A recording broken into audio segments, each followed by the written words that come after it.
বাংলাদেশ স্বাধীন হওয়ার পরে ভারতের দাবিদারের বিরুদ্ধে, ভারতের আধিপত্যের বিরুদ্ধে আর বাংলাদেশের সার্বভৌম স্বাধীনতা রক্ষার্থে সবচেয়ে বেশি অন্যায়ের প্রতিবাদী কণ্ঠ ছিল এই উসমান হাদি, ছিল না? এই ভারতের দালালেরা বুঝতে পেরেছে যে একে শেষ না করলে আমাদের বাঁচার পথ নাই। আমি তার বক্তব্য শুনেছি কয়েকদিন থেকে। মারা গেছে, হ্যাঁ, মারা যেত না যদি অন্যায়ের বিরুদ্ধে কথা না বলতো, তাহলে মারা যেত না, ওকে ফুল দিয়ে সাজিয়ে রাখতো। আপনিও বলবেন অন্যায়ের বিরুদ্ধে, আপনারও যেভাবে ফাঁসি হবে, এটাই নিয়ম। নবী রাসূলদের আকীদাই ছিল অন্যায়ের বিরুদ্ধে লড়া। তারা বাতিলের সামনে আপোষ হননি। আমরা জুমার খুতবা থেকে দোয়া করি, আল্লাহ তুমি উসমান হাদিকে তার পাপগুলি ক্ষমা করে দাও। সেই দেশের যুবককে শিখিয়ে গেছে অন্যায়ের বিরুদ্ধে কিভাবে লড়তে হয়, কিভাবে কথা বলতে হয়। তার মিশনটা কি ছিল জানেন? এই যে আমি যে বক্তব্যটা দিলাম, এই মিশনটাই ছিল তার। মিশন ছিল আগামীতে নেতা নেত্রী চোর ডাকাত হবে না, হবে আলেম ওলামা। এটা তার মিশন ছিল। আর তার আরেকটা মিশন ছিল যে নেতা হতে গেলে কোটি টাকা খরচ হবে কেন, যে নেতা হবে তাকে জনগণ টাকা দিয়ে নেতা বানাবে, জনগণ বানাবে তাকে নেতা। নেতা আপনার ওই গরু ছাগলের মতো ভোট কিনে নেতা হবে না। ও যদি 150 কোটি টাকা দিয়ে খরচ করে নেতা হয়, তো 1000 কোটি চুরি করার ধান্দাতে থাকবে। কথা বুঝেননি? এই দূরদর্শিতা ছিল। আর আরেকটা দূরদর্শিতা উসমান হাদির আদর্শ ছিল এই ভারতের নাস্তিকবাদী দাবিদারকে কবর দিয়ে কোরআন এবং সুন্নাহ ভিত্তিক বাংলাদেশ গড়ার আদর্শ তার ভিতরে ছিল। কিন্তু এটা ভারতের এই দাদা বাবুরা সহ্য করতে পারেনি। তার টার্গেট এটা ছিল। তার ভিতর বাইরে জানি না, মুসলিম সে, অন্তত আমরা দোয়া করি প্রতিপালক তুমি তার পাপগুলি ভুল ত্রুটিগুলি ক্ষমা করে দাও, তুমি তাকে জান্নাতের মেহমান হিসেবে কবুল করো। জুমার দিনে গুলি লেগেছিল, তাই না? জুমার দিনেই মারা গেছে। রাসূল বলছেন কোন মুসলিম যদি জুমার দিনে অথবা রাতে মারা যায়, তার কবরের শাস্তি আল্লাহ বাঁচিয়ে দেন। কথা বুঝেননি? আমরা দোয়া করি তার জন্য। তবে তিনি একটা প্রেরণা রেখে গেছেন, যুবকদেরকে একটা প্রেরণা শিখিয়ে গেছেন, আদর্শ শিখিয়ে গেছেন। অন্যায়ের বিরুদ্ধে কথা বলা, জাহেলিয়াতের বিরুদ্ধে কথা বলা। সারা পৃথিবী একদিকে, তবু আমি জাহেলিয়াতের সাথে 1 সেকেন্ডের জন্য আপোষ হব না। এর নাম হলো উসমান হাদি, এর নাম উসমান হাদি। তার বক্তব্য এখন আবার আপনি শুনেন, এগুলোই পাবেন। তার দূরদর্শিতা ছিল আল্লাহ এরকম হাজারো যুবককে, আবারও হাজার উসমান হাদিকে আল্লাহ জন্মগ্রহণ করার তৌফিক দান করুন। আমি ব্যক্তি বিশেষে অত কিছু বলতে চাচ্ছি না, তবে আপনাকে একটা কথা বলে যাচ্ছি যে যদি এদেশের মানুষের ভিতরে শিরক কুফর না রেখে যদি ঈমানকে ধারণ করত, এদেশের মানুষ শান্তি নিরাপদে থাকত। আজকে আমাদের ঈমানের ভিতরে কুফর ঢুকিয়েছি। কুফর মানে আল্লাহর বিধানকে অস্বীকার করা, এটা হলো কুফর। এটা কি? কুফর। আল্লাহর বিধানকে বাদ দিয়ে মানুষের বিধানকে মেনে নেওয়াটা কুফর। দেখেন সূরা ইমরানের 100 আয়াত খুলেন আপনি। আল্লাহ বলছেন ইয়া আইয়ুহাল্লাযিনা আমানু, হে বিশ্বাসীগণ, ইন তুতিউ ফারিকাম মিনাল্লাযিনা উতুল কিতাব, হে বিশ্বাসীগণ, তোমরা যদি ইহুদি খ্রিস্টানদের আদর্শ মেনে নাও, ইয়ারুদ্দুকুম বাদা ঈমানিকুম, তাহলে তাদের আদর্শ মানার কারণে তোমরা ঈমান আনার পরে কাফের হয়ে যাবে। এই আয়াত বুঝলেন আপনি? এই আয়াতের বয়স কত? 1500 বছর। এই আয়াত 1500 বছর থেকে কোরআন মাজিদে আছে। 3 নম্বর সূরা, সূরা ইমরান। কত? 3 নম্বর। আমার কথা বুঝতে পারছেন আপনারা? দেখেন 3 নম্বর সূরা, সূরা ইমরান, আয়াত নম্বর কত? 100। আল্লাহ বলছেন ইয়া আইয়ুহাল্লাযিনা আমানু, হে বিশ্বাসীগণ, ইন তুতিউ ফারিকাম মিনাল্লাযিনা উতুল কিতাব, তোমরা যদি ইহুদি খ্রিস্টানের মতবাদ মেনে নাও, তোমাদের জীবনে যদি ইহুদি খ্রিস্টানের মতবাদ মেনে নাও, ইয়ারুদ্দুকুম বাদা ঈমানিকুম কাফিরিন, তাহলে এই মতবাদগুলি, ইহুদি খ্রিস্টানের মতবাদ মানার কারণে ঈমান আনার পরে তোমরা কাফের হয়ে যাবে। আজকে কাদের মতবাদ চলে রাজনীতিতে? কাদের মতবাদ?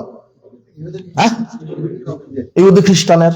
অর্থনীতি ইহুদিদের, সুদ ভিত্তিক অর্থনীতি।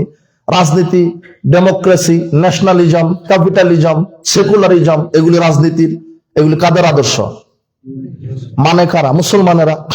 যদি আপনার আকীদা থাকে যে না মুহাম্মদ সাল্লাল্লাহু আলাইহি ওয়াসাল্লামের আদর্শের চাইতে অমুক নেতার আদর্শ উত্তম, ও কি হয়ে গেছে? কাফের। আল্লাহর আইনের চাইতে মানুষের আইন উত্তম, ও কি হয়ে গেছে? কেউ যদি আল্লাহর আইন না চায় সেও কি? কাফের। ভালো করে মনে রাখবেন। দেখেন আপনি অধিকাংশই ওরা ইসলাম শুধু মসজিদে মানতে রাজি, রাজনীতিতে মানতে রাজি না। এটাই সবচেয়ে ভুল। মানুষ শান্তি পাবে, নিরাপদ পাবে যদি আল্লাহর বিধান মানে। বিশ্বাস করেন কিয়ামত পর্যন্ত মানুষ যতদিন আল্লাহর বিধান মেনে নেবে না ততদিন শান্তিতে থাকতে, বসবাস করতে পারবে না। অসম্ভব। কিভাবে? আল্লাহর বিধান মানলেই শান্তি, আল্লাহর বিধান মানলে নিরাপত্তা। মানবাধিকার প্রতিষ্ঠায় আল্লাহর প্রতি ঈমান, এই ছাড়া বিকল্প কোনো পথ নেই। মানবাধিকার মানে মানুষের অধিকার। বলেন তো মানুষের কি অধিকার? নিরাপত্তার সাথে বেঁচে থাকার অধিকার। এটা কি? মানবাধিকার। বুঝেন মানবাধিকার? বুঝেন মানবাধিকার ফেরওয়ালা বানিয়েছেন জাতিসংঘকে। ওই ইহুদি খ্রিস্টানের পরিচালক জাতিসংঘ আপনাকে কি দিতে পারে?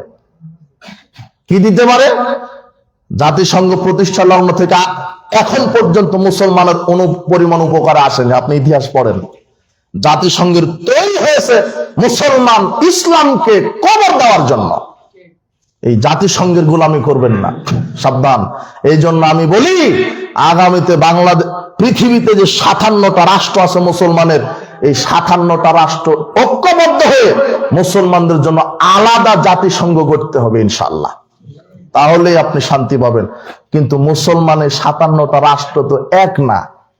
যদি মুসলমান ঐক্যবদ্ধ থাকতো, আজকে জুমার খুতবায় দোয়া করে আল্লাহ মুসলিম উম্মাকে তুমি ঐক্যবদ্ধ হওয়ার তৌফিক দান করো। যেটা বলছি, মানবাধিকার প্রতিষ্ঠা, আল্লাহর প্রতি ঈমান। মানবাধিকার, মানবাধিকার মানে নিরাপত্তার সাথে জীবন ধারণের অধিকার। এই তো মানবাধিকার মানে চিকিৎসার অধিকার। এই তো মানবাধিকার মানে সম্পদের অধিকার। এই তো খাদ্যের অধিকার। এই তো একটা নারীর ইজ্জত আবরুর অধিকার। এটাই তো মানবাধিকার। কিন্তু যারা মানবাধিকারের ফেরিওয়ালা, আপনার জীবনে নিরাপত্তা দিতে পেরেছে? আপনার মেয়ের, আপনার বোনের, আপনার স্ত্রী সতীত্বের নিরাপত্তা দিতে পেরেছে? আপনার সম্পদের নিরাপত্তা দিতে পেরেছে? এই নিরাপত্তা দিতে পারবে কে? আল্লাহ বলছেন আমার প্রতি ঈমান এনে দেখো আর শিরক করো না। মানে বিধান আমার প্রতি ঈমান আনো, সালাত আমার পদ্ধতিতে করো, আমার বিধানে করো, ওই রাজনীতি, বিধান, সংবিধান, আইনও আমার পদ্ধতিতে করো, দেখো নিরাপত্তা পাবে। কিভাবে? মানুষের জীবনের নিরাপত্তা। আল্লাহ মানুষের জীবনের নিরাপত্তা দিবেন বলে আল্লাহ বলেছেন চোখের বদলে চোখ, চোখের বদলে, হাতের বদলে, পায়ের বদলে, জানের বদলে জান। একটা লোক যদি এখানে কাউকে গুলি করে, তাহলে 3 দিন 5 দিন কিসের হাইকোর্ট জজ কোজার বিচার? ও গুলি করেছে, ওকে ওইভাবে গুলি করে মেরে দাও। এটা হলো ইসলামের বিচার। কথা বুঝেননি মনে হয়? ও হাত ভেঙেছে, আরো হাত ভেঙে দাও। তাহলে হত্যার বদলে হত্যা যদি এই বিধান কায়েম থাকতো, ও আর একজনকে হত্যা করতো? ও মনে করতো যে আমি যে হত্যা করলাম তাহলে আমারও কি হত্যা। এই ভয় তার ভিতরে কাজ করত। কিন্তু যে আর একজনকে হত্যা করে, সে দাদা বাবুদেরকে পকেটে নিয়েই করে হত্যা। দিনে রাতে জবাই করে দিচ্ছে, ও জানে যে আমার পিছনের ক্ষমতা আছে। আশ্চর্য কথা। মানুষের জীবনের নিরাপত্তা দিবেন বলে আল্লাহ হত্যার বদলে হত্যা বিধান দিয়েছেন। এই বিধান যদি জমিনে কায়েম থাকতো, এই মানুষের জীবন নিরাপত্তা ফিরে পেত মানুষ। কথা বুঝেছেন? আর একটা কি? মানুষের সম্পদের রক্ষা তিনি করেছেন আল্লাহ। নবী করিম সাল্লাল্লাহু আলাইহি ওয়াসাল্লাম বিদায় হজের ভাষণে বলছেন, আইয়ুহান নাস ইন্না আলাইকুম আমওয়ালাকুম ওয়া দিমাআকুম আলাইকুম হারামুন কা হুরমাতি ইয়াউমিকুম হাযা ওয়া শাহরিকুম হাযা ওয়া ফি বালাদিকুম হাযা। শোনো হে জাতি, আল্লাহ তোমাদের পরস্পরের উপরে হারাম করেছেন রক্ত, পরস্পরের উপরে হারাম করেছেন জান, মালের নিরাপত্তা। তুমি অন্য কাউকে অন্যভাবে হত্যা করবে না। আল্লাহ হারাম করেছেন রক্ত হারাম। আর একজন মুসলমানের রক্ত আর একজন মুসলমানের জন্য কি হারাম। একজন মুসলমানের সম্পদ আর একজন মুসলমানের জন্য কি হারাম। তাহলে চুরি করতে পারবে, ডাকাতি করতে পারবে, দুর্নীতি করতে পারবে না। যদি চুরি করে, ডাকাতি করে, দুর্নীতি করে, আল্লাহ কোরআনে বিধান দিয়েছেন ডাকাতি যদি করে, 3 ভাবে ডাকাতি করে মানুষ।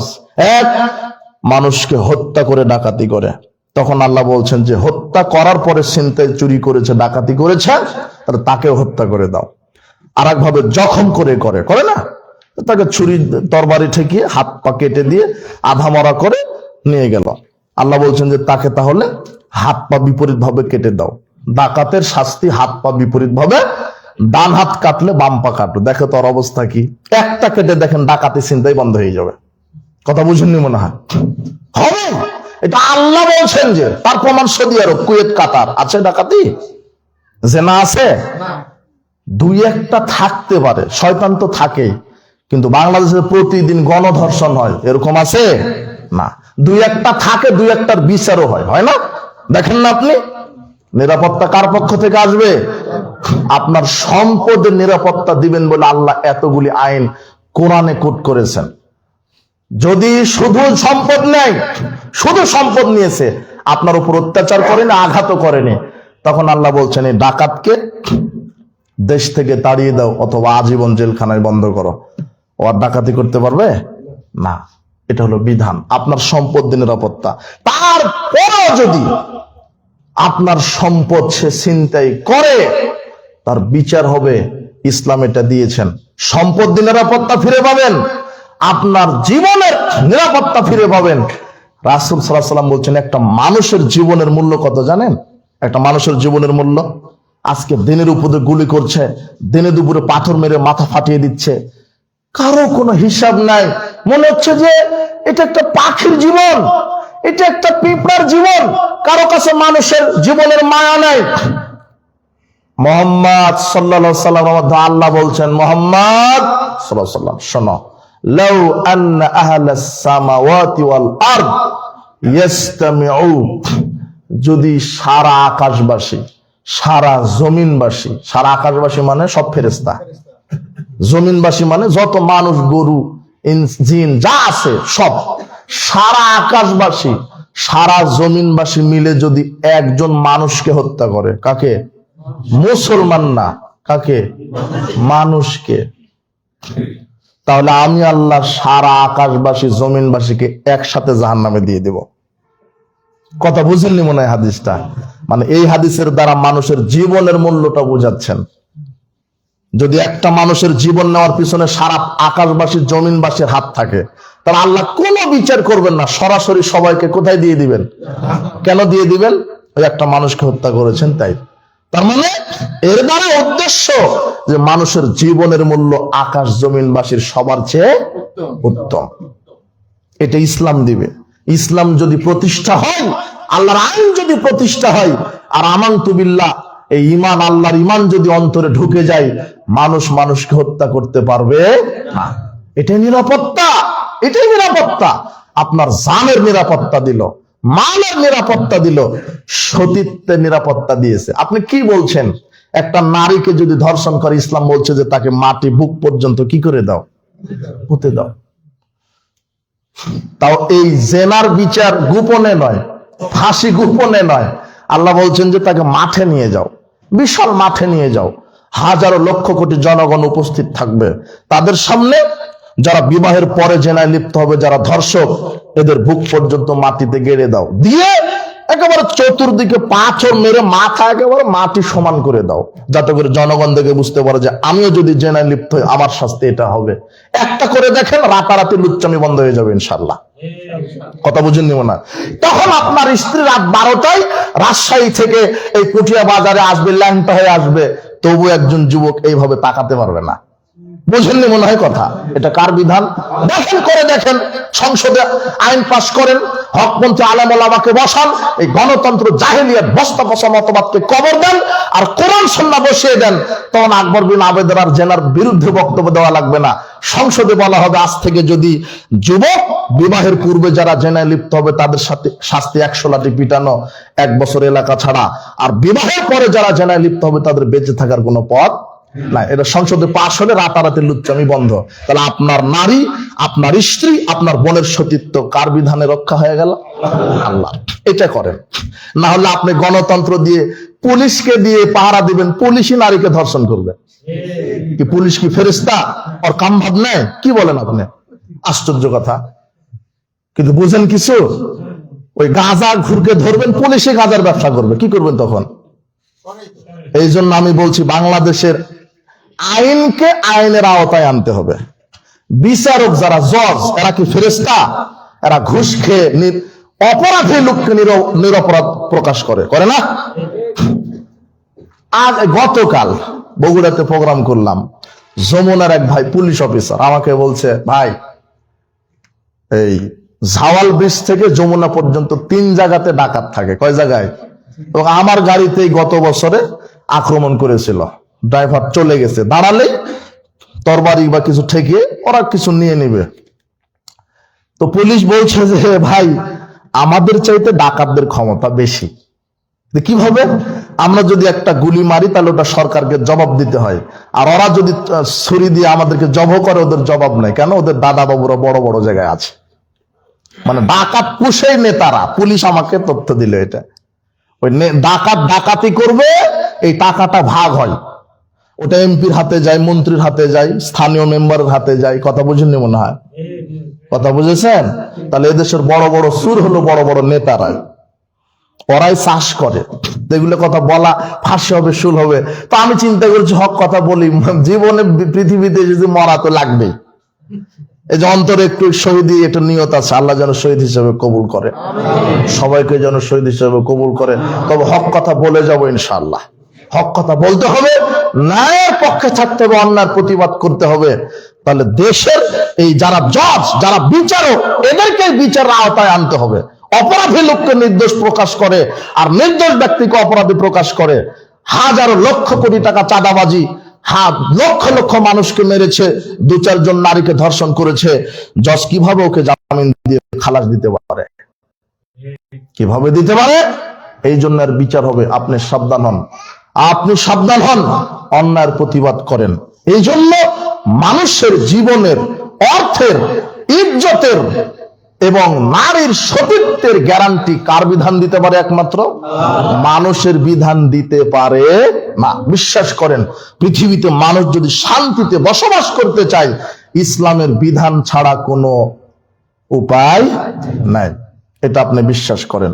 এই জন্য আমরা আল্লাহর কাছে দোয়া করি, প্রতিপালক আমানতু বিল্লাহ, আল্লাহর প্রতি ঈমান যেন আমাদের গাঢ় হয়, আর আল্লাহর বিধানটা যেন বাংলার জমিনে কায়েম হয়। আল্লাহ তুমি কবুল করো।